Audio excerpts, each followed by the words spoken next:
Muy buenas, queridos hermanos, hermanas, esperando que se encuentren bien en sus hogares. Hoy vamos a continuar con nuestra serie de devocionales diarios, en las cuales vamos a estar viendo el libro de Salmos. Y el día de hoy toca el Salmo número 2. El día de ayer comenzó con el Salmo número 1, donde más o menos nos contaba el salmista de que habían dos tipos de vida, dos tipos de caminos a los cuales las personas se dirigen. El camino del justo, aquel que tiene en alta estima la ley del Señor, o el camino del malvado, aquel que sigue los consejos de su propio corazón. Un camino llevaba a la bienaventuranza y otro camino a la maldición. Y en esta misma línea introductoria, el Salmo número 2 parece continuar, donde nos muestra este mismo principio, pero no solo en un individuo, sino en las naciones. El verso 1 del capítulo 2 de Salmo dice así, así comienza. ¿Por qué se amotinan las gentes y los pueblos piensan cosas vanas?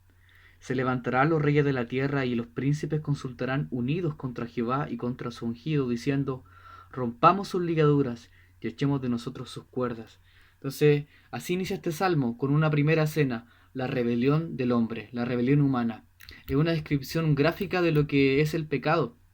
El pecado no es simplemente cometer un error o cuando uno no alcanza un estándar moral en la línea, ¿no? Más bien, el pecado es un acto de rebeldía contra el soberano.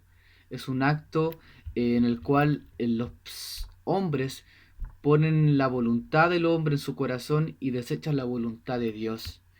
Y estos hombres lo estaban haciendo así, se estaban juntando, y no se estaban juntando para bien, igual que el verso del el Salmo 1, se estaban juntando para mal, querían rebelarse contra el Señor, muy parecido a lo que gráficamente lo que, lo que pasó en la Torre de Babel, ¿no?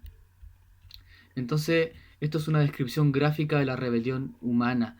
El verso 3 nos muestra un desprecio a la autoridad, dice, rompamos sus ligaduras y echemos de nosotros sus cuerdas.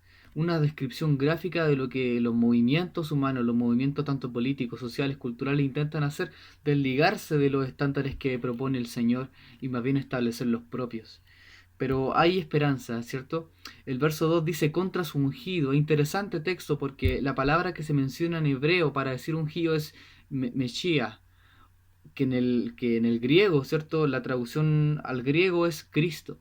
Entonces vemos que este salmo no solamente está hablando de un rey, que en un momento tuvo un motín de gente que se quería rebelar contra él, sino también está apuntando y sobre todo está apuntando hacia el verdadero rey, que es Cristo. En el verso 4 en adelante vemos la respuesta del Señor a la rebeldía del hombre. Fíjense, el que mora en los cielos se reirá, el Señor se burlará de ellos, luego hablará a ellos en su furor y los turbará con su ira, pero yo he puesto mi rey sobre Sión y mi monte. La respuesta a la rebeldía humana, ridícula, ¿cierto? Es risa. Interesante, ¿cierto? Porque acá vemos como Dios utiliza características humanas para describir su acción para que nosotros la podamos entender. En el primero es risa. ¿Por qué risa? Porque es inútil. Es inútil intentar rebelarse contra los planes soberanos del Señor. ¿Y cuántas veces nosotros intentamos hacerlo? ¿Cuántas veces nosotros intentamos seguir los deseos de nuestro obstinado corazón y rebelarnos en contra de la autoridad, ¿cierto? En contra de lo que el Señor ha establecido como suceso en el mundo en el día de hoy. No podemos hacerlo. Dios responde, y Dios responde no solamente con risa, sino con sus palabras. Dice, pero luego hablará el Señor. Y las palabras del Señor tienen poder. Y esas palabras tienen poder para confundir y deshacer los planes humanos. Fíjense en lo que dice el Señor, en su furor los turbará con su ira. El Señor es poderoso para deshacer los planes humanos. Y continúa el texto, y acá nos muestra la esperanza del texto, pero yo he puesto mi rey sobre Sión, mi santo monte. Qué palabra más maravillosa. Yo publicaré el decreto. Jehová me ha dicho, mi hijo eres tú. Yo te engendré hoy. Pídeme y te daré por herencia las naciones y como posesión tuya los confines de la tierra. Aquí vemos una profecía, ¿no?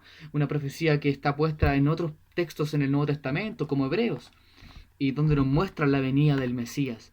El texto nos está mostrando que al problema del pecado, la rebelión humana, la respuesta divina es el verdadero rey. El verdadero rey que viene a establecer su reino, el cual gobernará con completo justicia, juicio, autoridad. ¿Sí?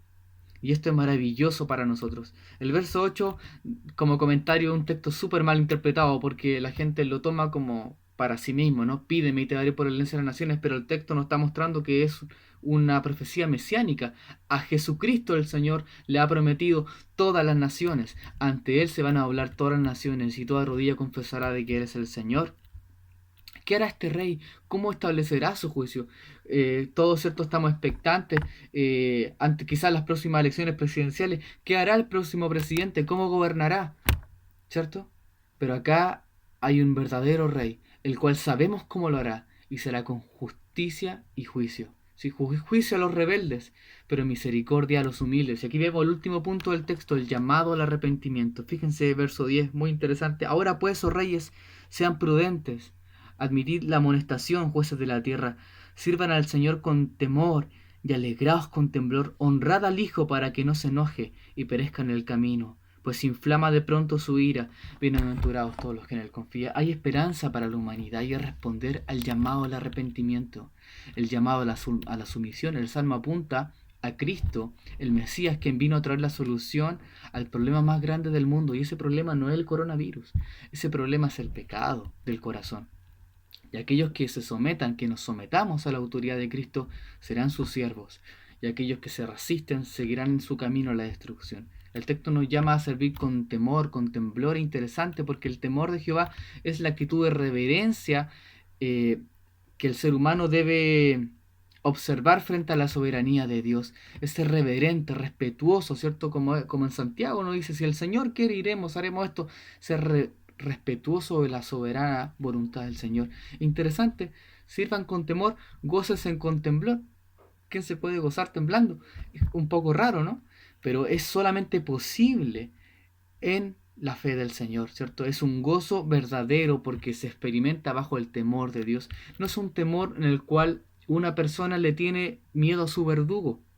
Es el temor en el cual un hijo le tiene a su padre, ¿cierto? El verdugo tiene temor, perdón, el esclavo tiene temor al que el verdugo lo mate, ¿cierto?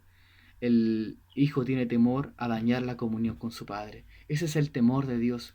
Así debemos vivir nuestra vida, conscientes de la voluntad soberana del Señor, con una actitud humilde y sumisa ante ella y siendo respetuosos de ella, ¿no? Y obedecerlo a ella, teniendo conciencia de que debemos confiar en Él, porque ahí está la bienaventuranza. Mire cómo termina. Bienaventurados todos los que en Él confían. Confiar en el Señor es dejar, Señor, te lo entrego a ti, te dejo esto aquí. Hay muchos que hoy en día están preocupados por el coronavirus, pero no por su alma. Preocupados por la muerte, pero no por su destino eterno. Que no seamos así nosotros. Estemos confiados, seguros que nuestro destino está en los cielos, el reino de los cielos. Que el verdadero rey va a establecer y donde va a gobernar. ¿Sí? Y ahí seremos completamente gozosos y felices. Y este salmo nos deja esta enseñanza. Esperemos al verdadero rey.